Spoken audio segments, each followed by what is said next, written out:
Good morning and welcome to my kitchen. Today I decided to make quick bread without using the yeast because when I use it most of the time, the whole process of making bread is 3 hours or longer. First, of course, we have to wait until it doubles in size, then shape it, and again wait until it doubles in size before we can finally bake it. With this bread today, I will use baking soda, baking powder. There is no need to wait for it to double in size. You can just bake it right away. It will take an hour for the whole process. And no matter what kind of bread you make at home, believe me, it is much better than the store-bought. When you look at the labels in the store, there is at least 10, 15, some even have 20 ingredients in there. Some of them are bad for your guts, unnecessary things. So this is for you. This bread is for those who don't have time, 3 hours or longer, to make bread at home. This will take an hour to make. Warm, crunchy, healthier, yummy bread at home. Welcome to my kitchen and thank you for watching. And the ingredients for today: 400 grams of flour. I'm using all-purpose flour, which should be 3 cups, and I have teaspoon of salt in there. If you like more salty breads, then you can put 1.5 teaspoons of salt. 3/4 of a cup of oats, have a teaspoon of baking powder, have a teaspoon of baking soda, 1 tablespoon of butter softened, 1.5 cups of kefir. That's the kefir I'm using, and it should be warm, not cold. And a little bit of olive oil to go in your dish, and of course, baking sheet. And what I start with is mixing flour with salt, have a teaspoon of baking powder and baking soda. I want to make sure it is mixed well. Okay, I can put the butter in and oats and kefir. And again, warm kefir, like room temperature.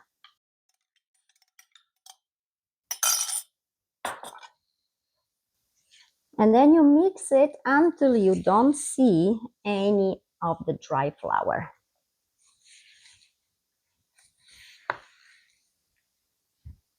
It is really, really quick bread to make. And kefir has probiotics, so that is good for your guts. If you want to put some chia seeds in, you are welcome to do so. Okay, and I will use my hands to make sure that everything is incorporated well. And I want to come as close as possible to show you the consistency of it. It's gooey, it's stretchy, but it's not very condensed and it's not wet. Some of the flours, well, they are not created equal. Some incorporate the liquid really, really quickly and some don't. It's the protein content and also, companies, how they process the flour. But that's how you want your dough to be. If your dough is very condensed, then add 1 to 2 tablespoons of kefir. If it's too watery, then add a couple tablespoons of flour. But that's how it should look like. Stretchy and gooey, but not wet. So once you have it mixed well, shape it. No need to cover and no need to wait for it, like with yeast-based breads.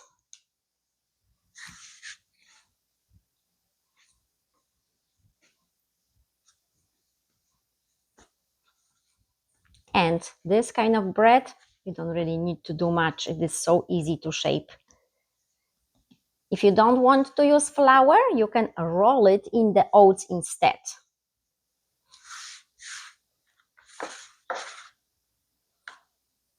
A little bit of flour on the bottom, and this can go in the dish, and the dish has some oil.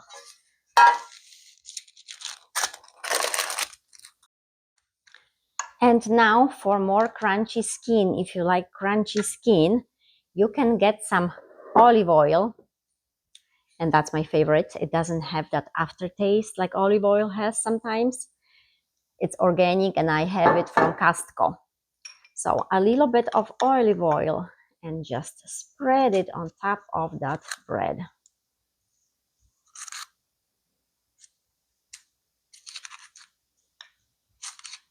And you can also put some seeds on top and then bake it. Okay, so it looks like this. And this is ready to go. My oven is preheated to 400 degrees.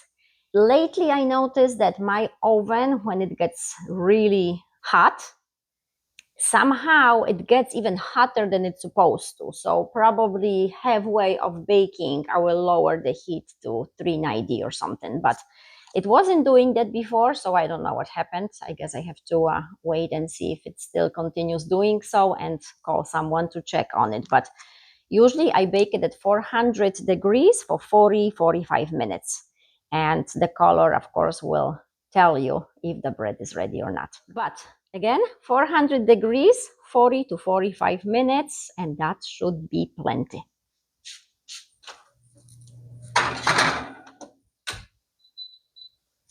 So I will see you in 40 minutes when the bread is ready.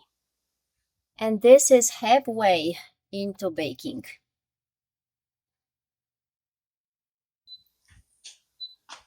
Okay, took me 45 minutes to be exact.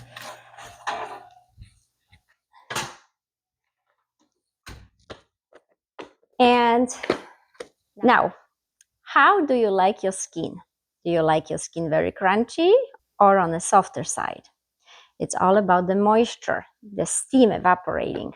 So if you want your bread soft, cover it. Okay, you trap the steam and the bread will be softer. If you like crunchy, don't cover, leave it alone until it cools off. Once it cools off, I will cut it in half and show you the inside of it. And as always, I have to have the first bite. There's nothing better than the crunchy skin when it comes out of the oven, the skin. I remember when I was a little girl living back in Poland, my parents sent me to bakery to get fresh bread. By the time I got home, half of it was gone. I ate it. Crunchy skin first day, fresh when you take it out of the oven. There's nothing better than that. It's the freshness, the crunchy skin. It's like I couldn't resist it. And until today, when I bake bread, I'm the first one to eat it. And I usually like the ends the best. But it is cold enough to cut it.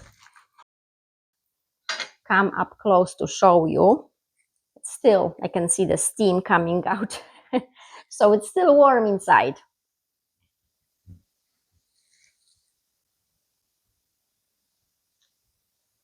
Crunchy, delicious homemade bread. Ready in 1 hour.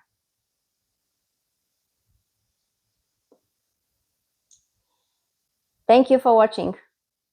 Smacznego, everyone.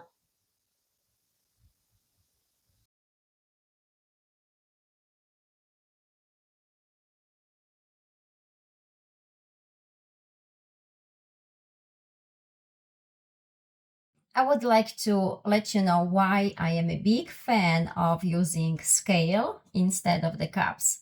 I do put measurements in cups, so it's easier. As you know, I'm from Europe, so everything for me is in grams. And here in United States, any recipes you have is usually in cups. But I want you to pay attention to one thing. So take it as a tip. I learned by mistakes because I've done it before. So I have put together a flour, the same flour, all-purpose flour, into the same measuring cups. Exactly 2 cups in here and exactly 2 cups in here. But I want to measure it using the scale and show you if there is a difference and how much of a difference it can be. So here is the first 2 cups of flour, as you can see, 2 cups. And here is exactly 2 cups, all around. No cheating. And I will turn on, and there's nothing here. My scale, so it's set to 0. Maybe I should show you. So it's set to 0. If you can see. Okay, and I will put the first 2 cups in. And it says it is 248 grams. So now I will take this into a different cup, and it's empty. Put it back. It comes back to 0. And now the other 2 cups. All of it. And this one is 314. So now you can see that 2 cups are not created equal, right? They do not measure on a scale the same. So why is that? Well, it's all about handling the flour. If we are gentle with it, the flour is fluffy, it's light, and then 2 cups, nice fluffy flour. If you handle the flour, shake it, kind of bang it, on the surface somewhere, it loses its volume because it becomes dense. So you keep adding to have exactly 2 cups, right?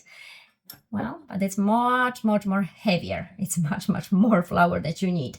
So if you ever had a cake and you tried to follow the measurements and directions and the cake wasn't quite the way you hoped, it wasn't as fluffy, it wasn't as delicate, it wasn't as soft, well, maybe because there was too much flour. So it's just a tip, and I hope you will find it helpful to kind of pay attention to how we handle flours. I know how it is when you bake something and you put your heart into it, time into it, and then it doesn't come out the way you hope for. And it's frustrating. So I hope this helps. Thank you for watching.